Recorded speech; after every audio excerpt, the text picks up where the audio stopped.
Oke, bismillahirrahmanirrahim. Assalamualaikum warahmatullahi wabarakatuh dan selamat pagi, selamat siang, atau selamat malam untuk para Nanda.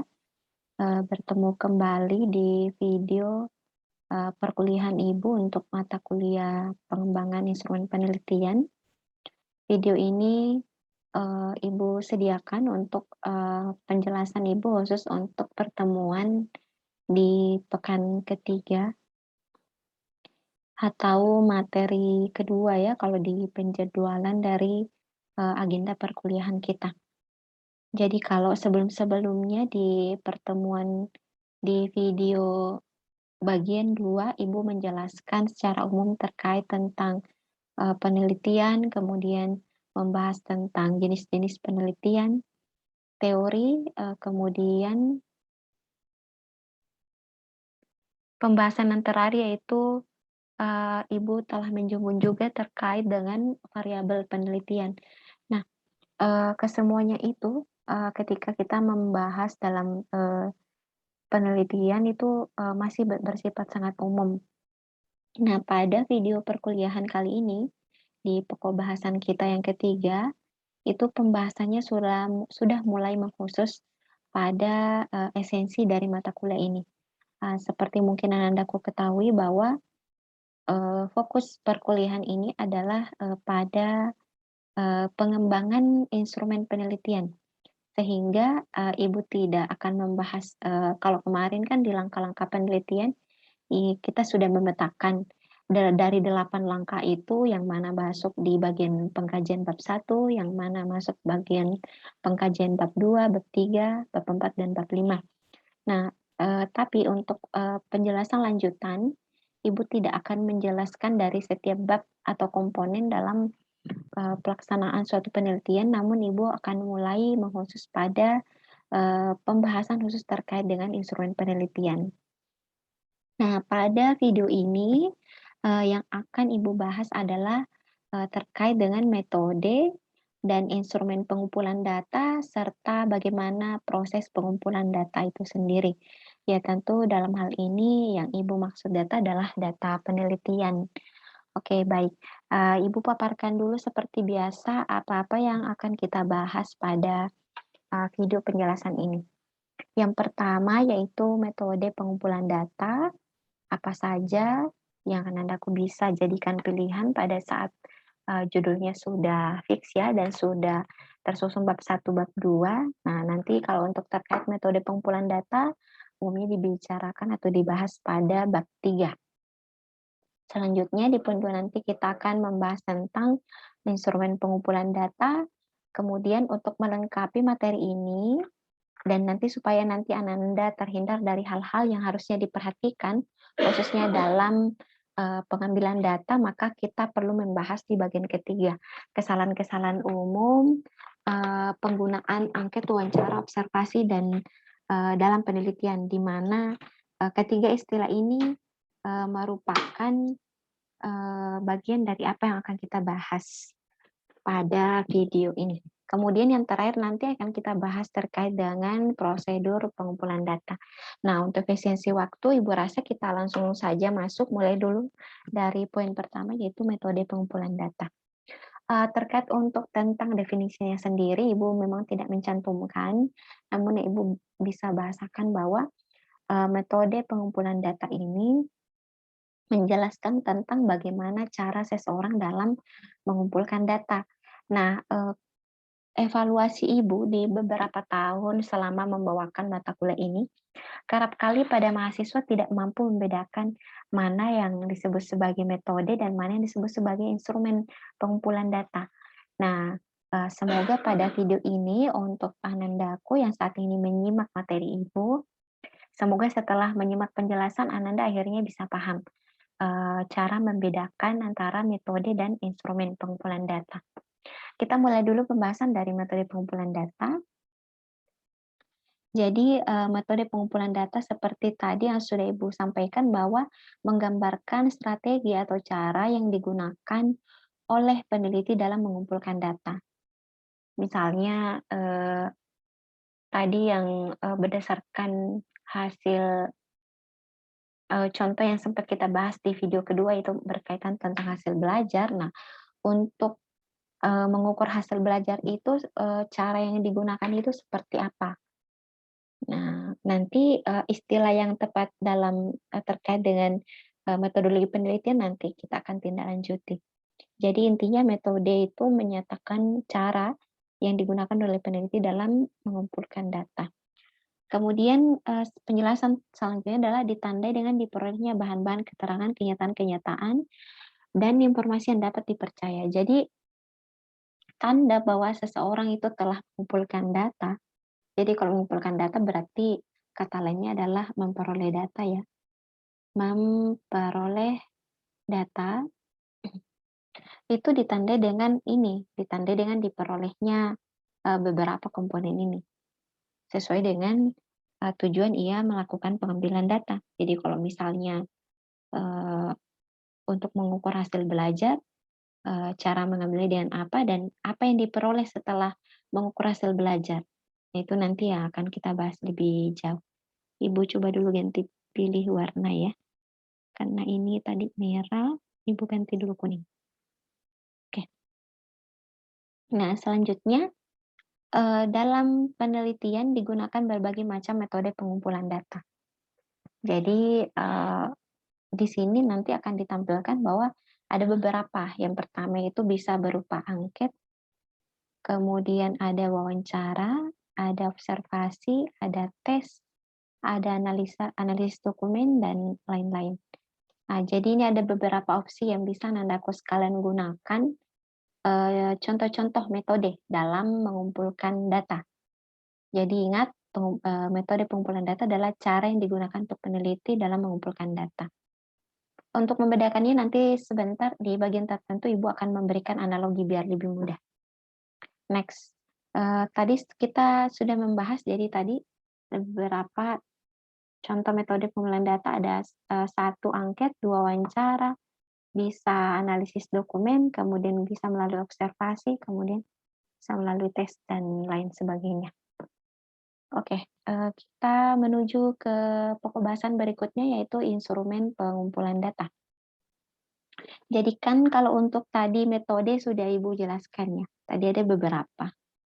Kalau tidak salah tadi, wah berarti apa yang tidak ada di, slide ini? Nah, misalnya di sini ada dokumentasi. Nah, jadi kalau misalnya mau lihat antara metode pengumpulan data dengan jenis instrumennya, nah boleh, menggunakan, tabel ini. Jadi, misalnya dengan metode angket ya, nah ternyata instrumennya juga bisa berupa angket. Jadi, angket ini kalau misalnya ada teman kalian menyebut angket, mau diminta menentukan apakah dia, dari termasuk metode atau instrumen, ya tanya dulu. Kalau misalnya penjelasannya dia menjelaskan tentang angket berupa, dianggap sebagai sebuah cara mengambil data, berarti itu masuk metode. Tapi kalau misalnya, eee, yang dimaksud adalah lembar berupa angket, nah berarti dia masuk dalam tataran jenis instrumen.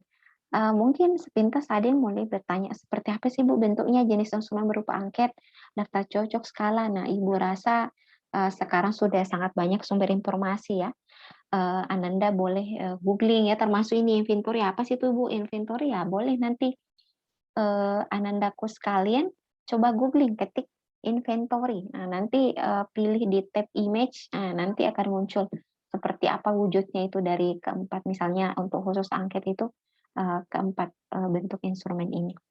Nah, kemudian yang kedua adalah wawancara. Jadi metode wawancara, jenis instrumennya itu adalah pedoman wawancara. Jadi, kalau misalnya Ibu bilang pedoman wawancara berarti dia masuk instrumen, tapi kalau Ibu bilang wawancara berarti dia masuk metode. Kemudian bisa juga berupa daftar cocok atau checklist. Jadi biasanya kan kalau kita wawancara, eee, misalnya gini, ada seorang petugas, ini ya, petugas kesehatan ya, bertanya, "Ibu, gejala apa yang dialami? Sakit perut atau tidak?" Nah, kalau misalnya ibunya bilang, sakit perut, nah mungkin di lembar jenis instrumen itu ada ya atau tidak, jadi sisa di checklist. Kalau misalnya sakit perut di checklist ya, kalau, tidak sakit perut di checklist tidak. Nah, itu namanya contoh, gambaran daftar cocok ya atau checklist. Jadi bisa jadi disediakan jenis instrumen seperti itu. Kemudian, metode yang berikutnya itu pengamatan atau observasi. Jadi instrumennya itu cara menandainya itu kalau misalnya tadi wawancara, instrumennya itu ada kata pedoman wawancara. Sepertinya lebih cocok ini ya, kalau pakai warna merah saja. Nah, jadi kalau misalnya observasi, jenis instrumen adalah lembar pengamatan atau lembar observasi. Panduan pengamatan, panduan observasi. Misalnya ketik ini, harusnya observasi, kemudian daftar cocok juga bisa. Jadi ternyata misalnya daftar cocok ini bisa digunakan di ini, bisa digunakan pada metode angket, bisa digunakan pada metode wawancara, ataupun bisa digunakan pada metode observasi. Metode yang kelima, yaitu ujian atau tes. Jadi metode tes juga bisa dipandang sebagai sebuah metode dalam mengumpulkan data. Jadi kalau misalnya tadi hasil belajar, biasanya para peneliti menggunakan metode tes. Nah, jenis instrumennya biasanya kalau misalnya kita bilang jenis instrumen, itu biasanya kalau tadi metodenya tes, nah jenis instrumen biasanya langsung disebutkan tes, misalnya tes hasil belajar. Atau bisa juga dikatakan soal ujian, bisa juga berupa inventory. Kemudian terakhir jenis metodenya berupa dokumentasi, bisa berupa daftar cocok ataupun dalam bentuk tabel ataupun yang dalam bentuk yang lainnya. Jadi yang Ibu gunakan ini hanya perwakilan. Kalau misalnya ada tambahan informasi yang Anda temukan dari referensi lainnya, boleh nanti kita diskusikan secara daring ya bersama teman-temannya. Nah, semoga melalui penjelasan tentang metode pengumpulan data dan jenis instrumen ini, itu sudah mulai akan ada kesan di pikiran Anda, apa sih sebenarnya peranan instrumen penelitian. Nah, untuk itu sebelumnya, Ibu akan mengajak kalian untuk, menyimak diskusi dari 2 orang mahasiswa ya, yang mendapat penugasan dari dosennya, untuk membedakan antara metode pengumpulan data dengan instrumen yang digunakan. Jadi mahasiswa pertama ini mengatakan bahwa dia memberitahu kepada temannya bahwa ini ya harusnya ini Ibu tadi pindah slide, akhirnya ini ada perubahan ini, termasuk bentuk ketikannya. Coba ya Ibu izin memperbaiki dulu sebentar biar tampilannya lebih menarik. Wah, sayangnya ini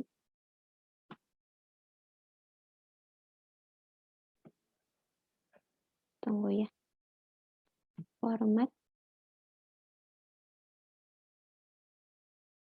Oke. Biar kelihatan ini ya. Biar kelihatan percakapannya. Ibu geser-geser dulu. Maaf ya, Ibu harus membawa jalan-jalan ke sini dulu. Oke, supaya kelihatan teksnya nampak bagus. Wah, ini seperti menjadi tutorial penggunaan PowerPoint ya. Maaf, ini harus ada selingan. Ibu tadi tidak memperhatikan. Ini, mengambil. Biar Ibu enter aja supaya membacanya salah.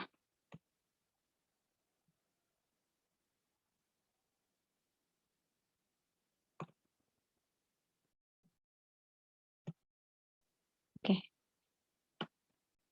Ibu kembalikan ke posisinya, sudah aman. Ibu masuk kembali tadi ke slideshow. Oke. Jadi kita menyimak kembali percakapan antara 2 mahasiswa ini. Pertama, yang mahasiswa Ibu taruh saja ini ya, A dengan B. Mahasiswa A menyatakan, kita mendapat tugas untuk mengukur volume batu. Kemudian ditanggapi oleh temannya si B, langkah apa yang bisa dilakukan dalam mengambil data dengan berarti kita bisa melakukan pengambilan data dengan melakukan pengamatan melalui kegiatan pengukuran. Nah, akhirnya si A kembali, "Oh ya, ide bagus, kita bisa mengukur volume batu dengan memanfaatkan gelas kimia." Oke, jadi setelah tadi menyimak percakapan 2 mahasiswa ini, intinya adalah mereka mendapatkan tugas untuk mengukur volume batu. Kemudian si B ini menawarkan bahwa sebaiknya melakukan pengamatan saja, melalui pengukuran untuk mengetahui volume batunya. Kemudian si B menanggapi, oh iya bagus, kita bisa mengukur volume batu dengan gelas kimia. Nah sekarang ada beberapa kata kunci yang tadi tentu Ananda dapatkan dari cerita singkat itu. Yang pertama adalah berapa volume batu yang menjadi tugas mereka berdua, kemudian melakukan pengamatan, dan gelas kimia. Nah, untuk memahami mana yang merupakan metode atau cara untuk melakukan pengambilan data dan mana alat ukurnya, nah, Ananda boleh memperhatikan slide ini. Jadi hal yang ingin dicari tadi tentu adalah volume batu. Jadi ini yang ditanyakan, ini yang menjadi tugas mereka. Nah, metode yang mereka lakukan adalah pengamatan. Jadi caranya mereka mengumpulkan data berapa huruf. Jadi data yang dicari itu tentu adalah data tentang volume batu. Nah, jadi kalau misalnya kita bawa terkait dengan variabel penelitian, volume batu ini kalau misalnya kita bawa ke ranah penelitian ya bisa menjadi satu variabel. Kenapa ya volume batu itu berbeda-beda? Ada yang memiliki volume besar, ada yang memiliki volume kecil, sehingga dianggap bahwa volume itu menjadi salah satu variabel. Ini hanya menghubungkan saja ya pada penjelasan sebelumnya. Jadi kalau misalnya yang dicari adalah volume batu, mereka mengumpulkan data melalui pengamatan. Pengamatan tadi ini dikenal dengan istilah, bisa juga dengan istilah observasi, ya. Nah, dalam melakukan pengamatan untuk mengukur volume batu, mereka menggunakan gelas kimia. Jadi gelas kimia ini adalah alat ukurnya atau alat yang digunakan. Ini merupakan alat ukur. Nah, jadi kalau misalnya dianalogikan, misalnya tadi hasil belajar,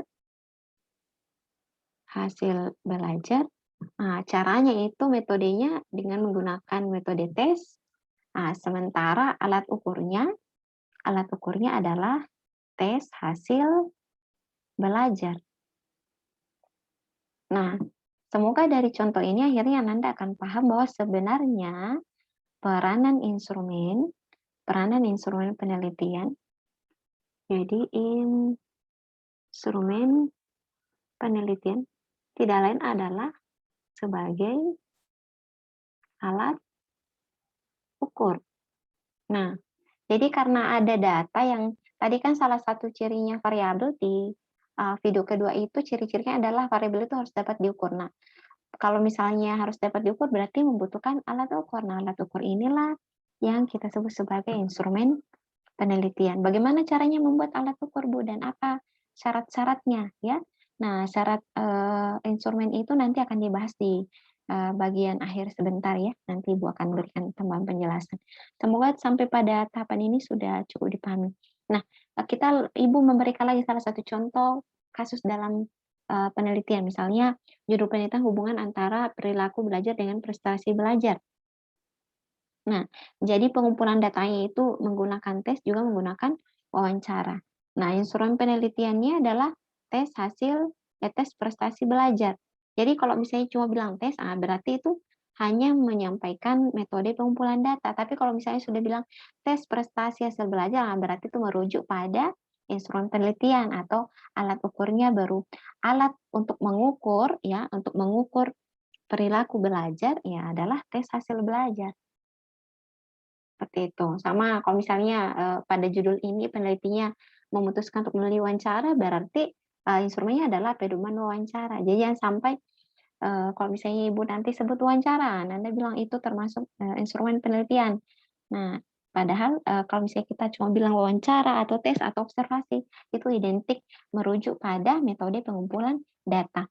Tapi kalau misalnya kita menyebutkan alat ukur apa yang digunakan ya dalam mengumpulkan data, berarti itu terkait dengan instrumen penelitian atau instrumen pengumpulan data.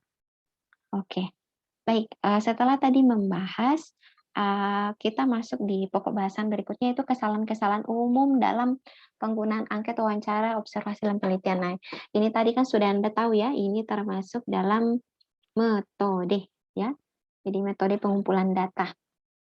Nah, ini dia yang perlu anak-anakku sekalian perhatikan. Pertama, peneliti menggunakan angket untuk masalah-masalah sebenarnya lebih efektif dengan teknik pengumpulan data yang lainnya. Jadi kalau poin satu ini adanya kecenderungan ada orang menggunakan angket, tapi sebenarnya harusnya tidak pakai angket. Misalnya cocoknya wawancara, ya, dan sebagainya. Berarti ini untuk poin satu ini, wah ini ada salah numbering ya, harus ini dua, tiga, maaf ya, karena ini ibu pindah-pindah slide-nya. Akhirnya tidak ada bagian tertentu yang Ibu lupa cek. Kemudian yang kedua, peneliti menyusun angka secara tergesa-gesa sehingga tidak sempat melakukan uji coba try out. Nanti di bagian sebelum untuk menghasilkan instrumen penelitian itu ada yang dikatakan sebagai validasi instrumen. Nah, validasi ini terdiri atas 2. Sepertinya Ibu belum memasukkan judul materi itu ya di agenda materi perkuliahan nanti. Kemungkinan kita akan bahas setelah sesi kedua saja. Jadi misalnya kita untuk menghasilkan alat ukur dalam penelitian, dalam hal ini instrumen penelitian, itu ada namanya tahapan validasi instrumen. Nah, validasi ada lagi macam-macamnya, ada validasi ahli dan ada validasi empirik. Nah, kalau uji coba itu masuk empirik. Jadi, validasi empirik ini ditandai dengan menguji coba instrumen kita terhadap sampel atau populasi yang mirip dengan karakter yang akan menjadi sampel dalam penelitian kita. Nah, untuk pembahasan seperti ini nanti Ibu akan bahas lebih dalam di pertemuan-pertemuan berikutnya. Jadi inti untuk poin 2 ini adalah memberikan kita pengingat atau masukan bahwa dalam menyusun instrumen penelitian itu sebaiknya tidak tergesa-gesa ya, dan kalau perlu dilakukan uji coba supaya benar-benar yakin bahwa instrumen yang digunakan itu atau alat ukur penelitian digunakan itu memang sudah valid dan reliable atau sudah dikatakan layak untuk digunakan. Yang ketiga, peneliti menanyakan banyak hal sehingga menyita waktu responden dalam mengisinya. Nah, kalau ini yang terkait dengan wawancara ataupun bisa juga dalam angket. Jadi kalau misalnya menyusun angket ataupun menyusun daftar pertanyaan itu perhatikan durasi waktunya jangan sampai terlalu membutuhkan waktu terlalu lama sehingga respondennya kelelahan, akhirnya respondennya tidak bisa menjawab dengan optimal. Nah, ini juga akan berpengaruh pada data yang diperoleh. Kemudian peneliti mengabaikan format bahasa dan lain-lain. Misalnya bahasa, dari segi bahasa ya hindari kalau misalnya itu angket diperuntukkan untuk komunitas misalnya ya, secara umum ya jangan hindari menggunakan bahasa yang berbau, lebih mendekati bahasa daerah tertentu.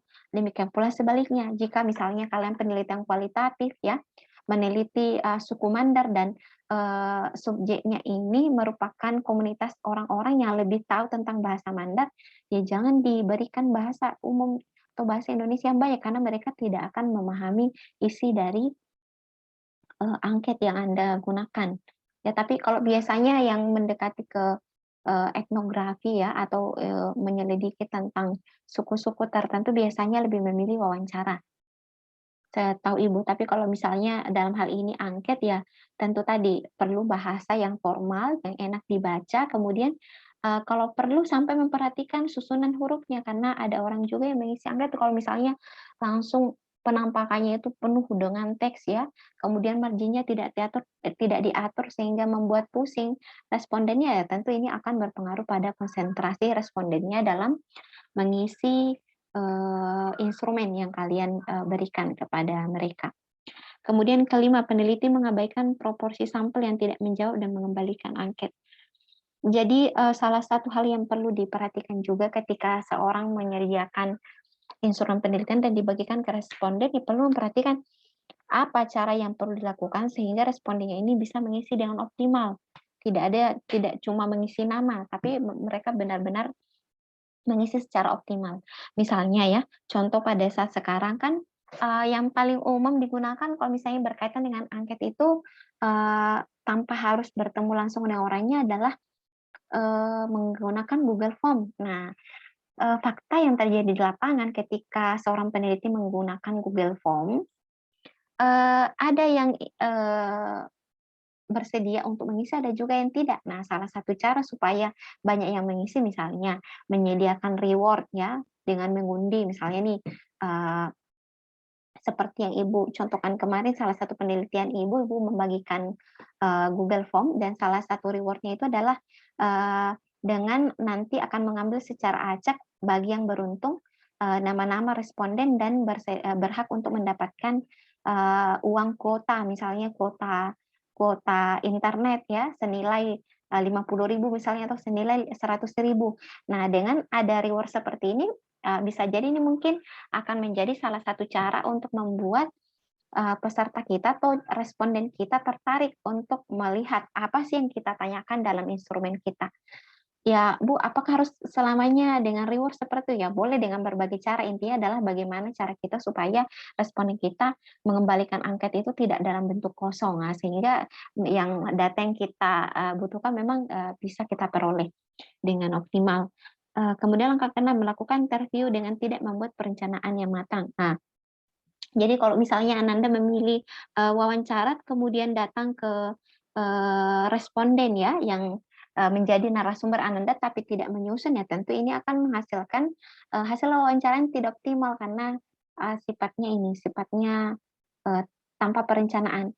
Pun misalnya Ananda masuk dalam kategori penelitian kualitatif ya minimal ada gambaranlah, Ananda akan berangkat dari pertanyaan apa dulu. Karena kalau biasanya di penelitian kualitatif itu ya pedoman wawancaranya itu tidak bisa ditentukan sekaku seperti yang pada penelitian kuantitatif yang mungkin sudah jelas apa-apa yang mau ditanyakan. Tapi kalau biasanya pada penelitian kualitatif, itu pertanyaan itu akan berkembang seiring dengan respon yang diberikan oleh responden.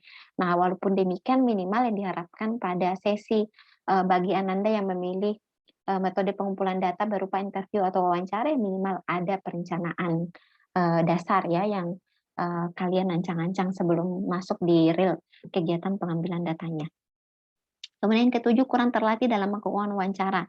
Jadi kalau misalnya bagi yang mengambil, metode wawancara ya Anda harus berlatih ya minimal, pilih temannya ya, latihan dulu apakah cara Anda membawakan pertanyaan ya, bagaimana mimik Anda itu sudah nampak memudahkan respondennya ini untuk menangkap apa yang, Anda tanyakan.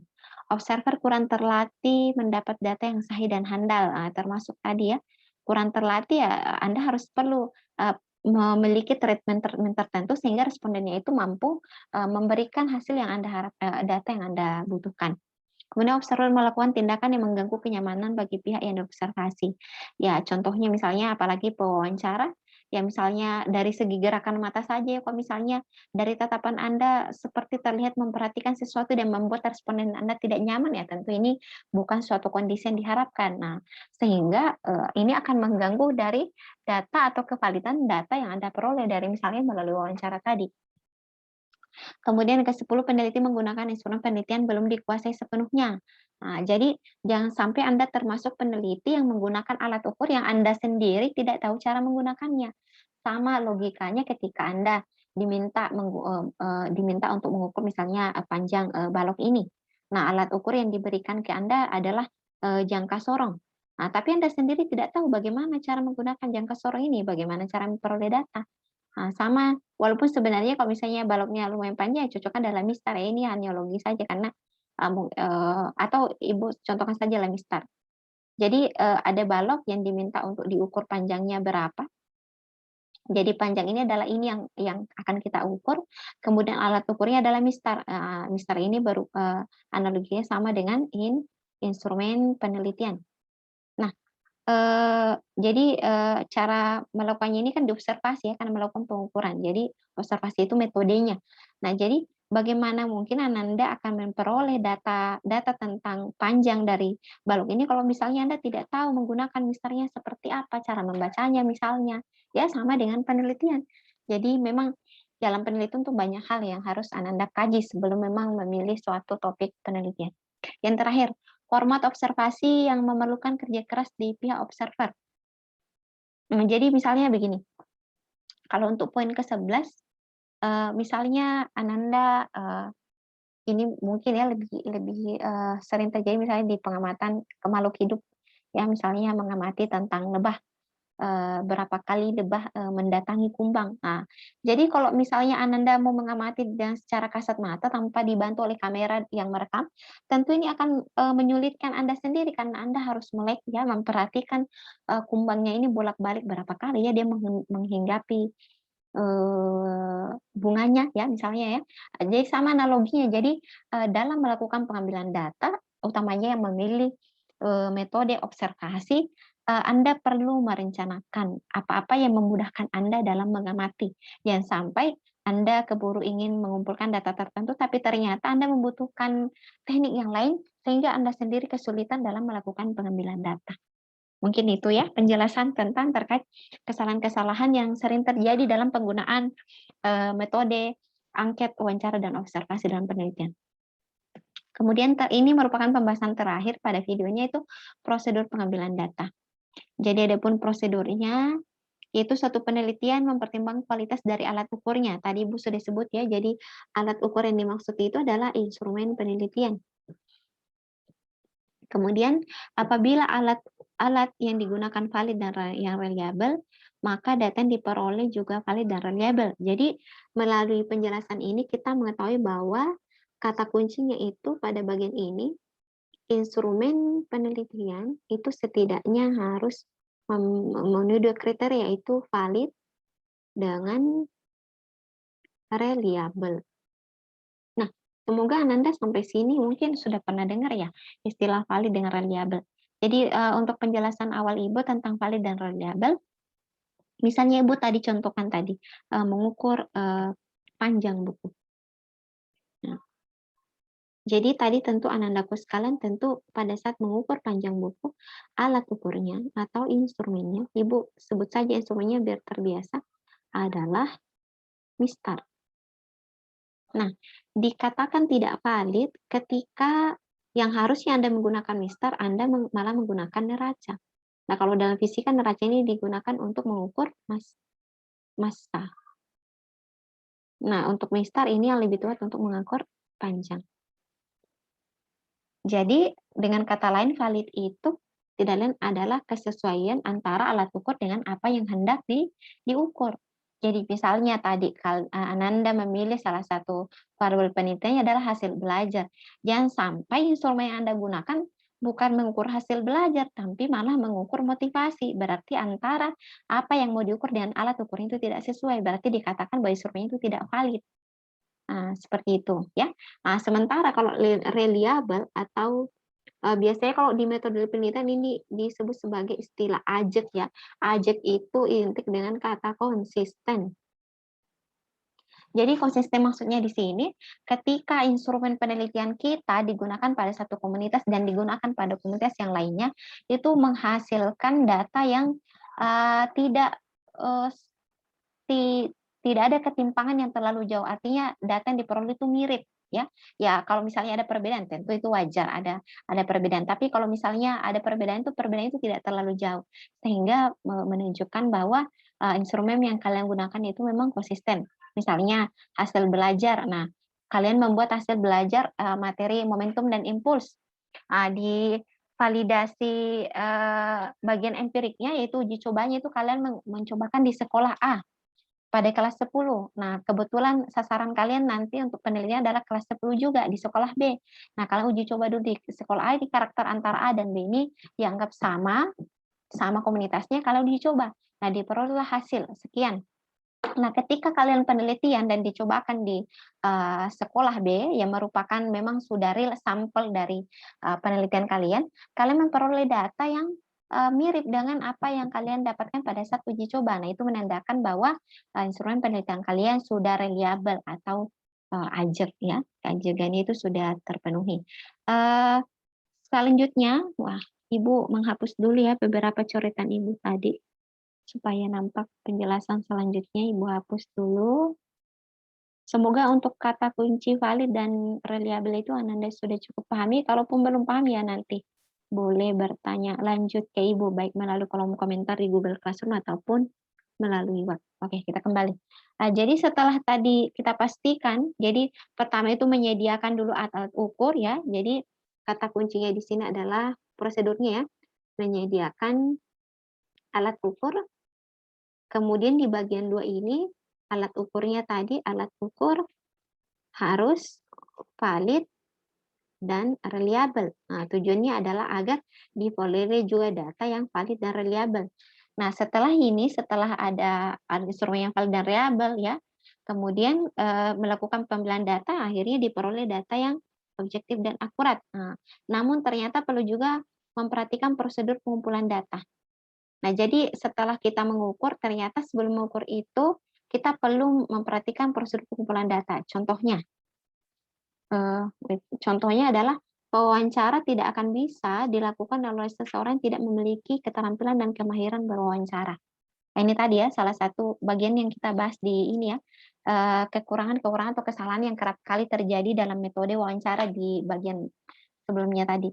Jadi, ketika, apa yang hendak dijelaskan pada bagian ini, ketika Ananda, sudah hendak masuk dalam tahapan, proses pengumpulan data, Ananda perlu memperhatikan prosedurnya.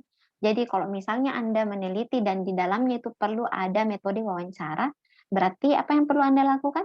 Sebelum mengambil data, ya Anda perlu berlatih untuk mewawancari seseorang sehingga, prosedur pengumpulan data ini sudah dikatakan bahwa Anda sudah mempersiapkan jauh-jauh hari sebelum melakukan pengambilan data. Ketika datanya ini dilalui dengan prosedur yang tepat ya, sudah dijalankan oleh, penelitinya dengan optimal, ya tentu data yang diperoleh juga akan akurat dan sifatnya tentu saja objektif.